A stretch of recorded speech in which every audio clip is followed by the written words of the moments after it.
Welcome to another deep dive. Today, we're going to tackle something that you use every waking moment, your vision. More specifically, we're going to explore visual acuity. And you send in some great articles on how it's measured, what those measurements mean, and even what can cause things to go wrong. Yeah, it's a topic that's often taken for granted until we start having problems, Exactly. One thing that really surprised me is that only about 35% of adults in the U.S. have 20/20 vision naturally. That means most of us need some help from glasses or contacts or even surgery just to see the world the way others do naturally. It really makes you think about how different our individual experiences must be. It's a great point, and it highlights the importance of understanding what visual acuity is and why it matters. Yeah.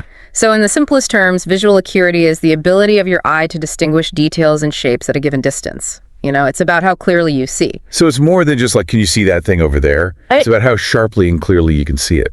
Exactly. It's the difference between being able to read a street sign from a block away and only seeing a blurry shape. Yeah. And that's why it's so important. Visual acuity affects everything from how well we drive to how easily we can read a book. It even impacts our ability to learn and work effectively. And as you mentioned earlier, so many of us don't have that perfect 20/20 vision naturally.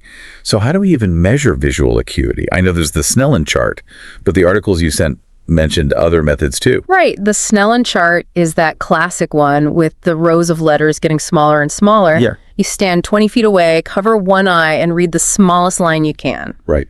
It's been the standard for over 150 years, but it's not the only way. What's fascinating to me is that even people who can't read yet can have their vision tested. Oh, yeah, absolutely. One of the articles mentioned the random E chart. Yep. How does that work? That's a great one for kids or people who don't know the alphabet. Instead of letters, it uses the letter E in different sizes and rotations. The person being tested just indicates which way the E is facing. That's so clever. Yeah.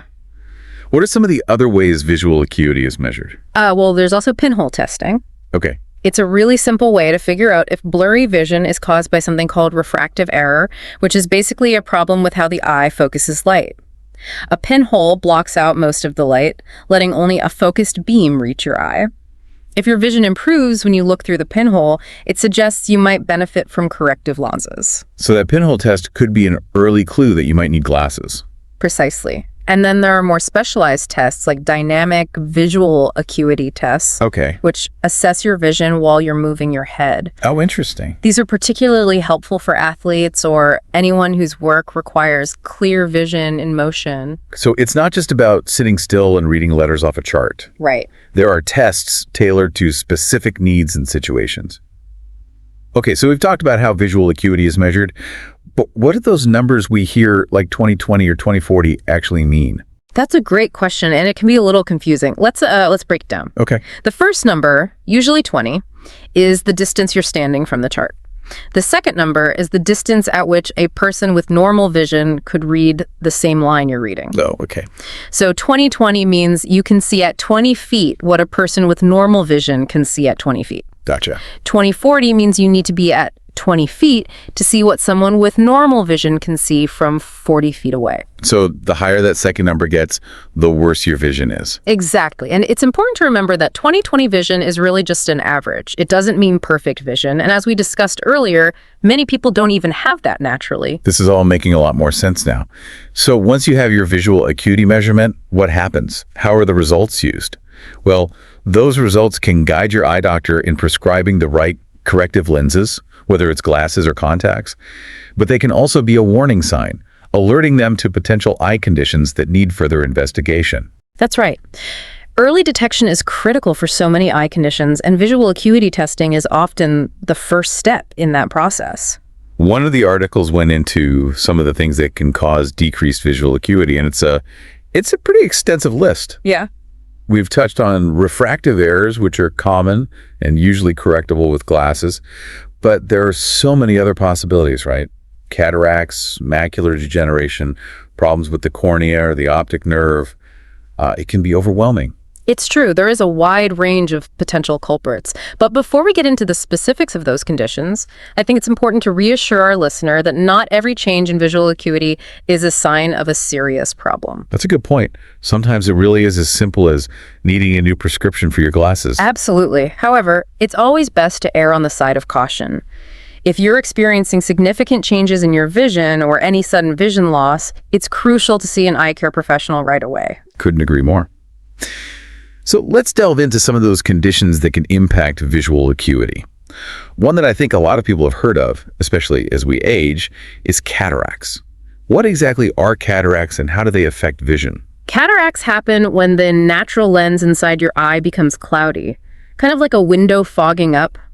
Instead of light passing through clearly, it gets scattered, leading to blurred or dimmed vision. So it's almost like looking through a frosted glass. That's a great analogy. Cataracts are incredibly common, especially as we get older, but thankfully they're very treatable with surgery. What about macular degeneration? That one sounds a bit more serious. One of the articles mentioned that it affects the central part of the retina, called the macula. It is a serious condition, and it can significantly impact your vision.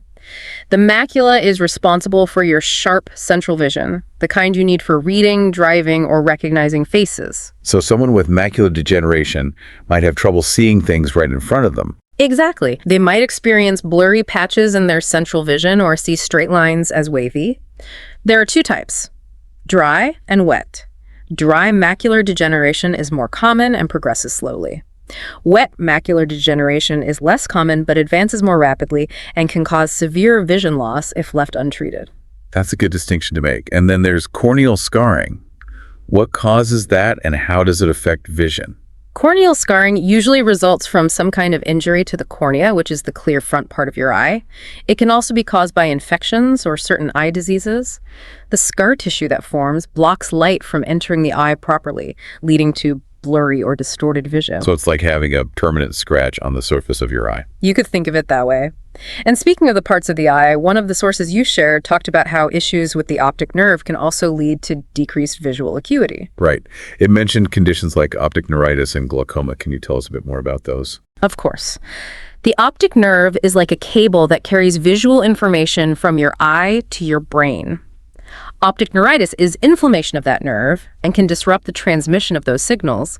It often causes temporary vision loss, but in some cases, it can be permanent. So it's not just about the eye itself, it's about the entire pathway from the eye to the brain. Precisely.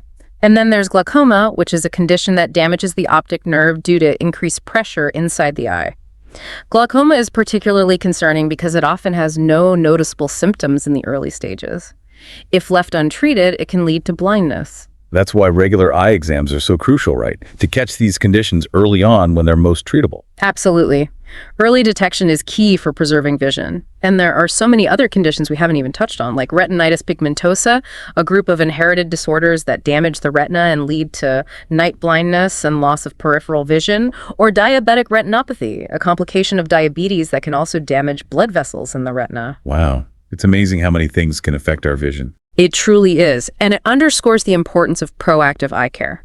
Regular eye exams are essential, but it's also about making healthy choices in our daily lives to protect our vision. Like wearing sunglasses to protect our eyes from the sun's harmful UV rays. Exactly. And speaking of protection, did you know that a healthy diet rich in antioxidants can actually help reduce your risk of developing macular degeneration? I've heard that. But it's amazing to think that what we eat can directly impact our eye health. It really can. Foods like leafy greens, berries, and fish are packed with nutrients that are beneficial for your eyes. And we can't forget about all the time we spend staring at screens these days. One of the articles mentioned that all that blue light can lead to eye strain and headaches. It's true. Taking regular breaks from screens and following the 20-20-20 rule can really help. Every 20 minutes, look away from your screen and focus on something 20 feet away for at least 20 seconds. Give your eyes a chance to rest and refocus. Great reminder. Okay, so we've covered a lot of ground here. From the science of visual acuity to the various conditions that can impact our vision, it's clear that we shouldn't take our vision for granted. Absolutely. It's a precious sense and one that we often don't appreciate until it's threatened. Before we move on to our final thoughts, is there anything else you'd like to add? Just to reiterate that this is just a glimpse into the complex world of vision. There's so much more to learn and explore, but the key takeaway is this. Prioritize your eye health, get regular checkups, and make choices that support your vision. It's an investment in your quality of life, both now and in the future. I love that perspective, an investment in our quality of life. It really puts things into perspective. Yeah, it's easy to get caught up in the day-to-day and forget how much we rely on our senses, especially our vision. Absolutely. Now that we've explored the science and the potential challenges to our vision, I want to shift gears a bit and get a little more personal. Now that you've learned more about visual acuity, I'd love for you to just take a moment and think about your own relationship with your vision. Have you ever taken it for granted? Yeah, it's something to consider, isn't it? We often don't realize how much we depend on something until it's gone or compromised. Exactly. We go through our days navigating the world, taking in all the sights and colors without really stopping to appreciate how complex and amazing our visual system is. But imagine, just for a moment, what it would be like to experience the world without sight. It would be a profound shift. Colors would become irrelevant, landscapes would be reduced to textures and sounds, and faces would be recognized only through touch and voice. It's almost impossible to fully grasp, isn't it? Yeah. And yet, there are people who navigate the world every day without sight, relying on their other senses to create a mental picture of their surroundings. Their resilience and adaptability are truly inspiring. It really highlights how crucial vision is to so many of the things we do without even thinking, from reading a book to driving a car to simply recognizing a friend's face. We've talked about how common it is to need some form of vision correction, but have you ever wondered what it would be like to experience the world with perfectly clear, natural vision? It's a fascinating thought. To see the world with such clarity, free from the limitations of blurry vision or the hassle of glasses or contacts, it would be like seeing everything in high definition for the first time. Right, like unlocking a hidden level of detail and vibrancy in the world around us. Yeah. And while not all of us can achieve perfect 20/20 vision, there are things we can do to protect and even enhance the vision we do have. Absolutely. Regular eye exams are crucial, as we've discussed. They help ensure you have the right prescription and allow your eye doctor to catch any potential problems early on. And beyond the exams themselves, there are so many things we can do to take care of our eyes. We've touched on a few already, like wearing sunglasses to protect against UV damage, eating a healthy diet rich in antioxidants, and giving our eyes regular breaks from screens. Those are all great steps to take. It's about being mindful of our eye health in our daily lives. Simple things can make a big difference. Well said. So to wrap things up, even though visual acuity might seem like a technical term, it's really about so much more than just seeing clearly. It's about appreciating the beauty of the world around us, cherishing the gift of sight, and taking proactive steps to protect and enhance our vision. I couldn't agree more. It's a message we all need to hear. And on that note, I have one final thought-provoking question for our listener today. Now that you know more about visual acuity and how much it impacts your life, what will you do to prioritize and protect your vision? That's a powerful question. It encourages each of us to take ownership of our eye health. Exactly. Because ultimately, our vision is a precious gift, and it's up to each of us to cherish and protect it. Thanks so much for joining us on this deep dive into visual acuity. We hope you found it informative and perhaps even a little inspiring. It's been a pleasure. Until next time, keep exploring, keep learning, and keep those eyes healthy.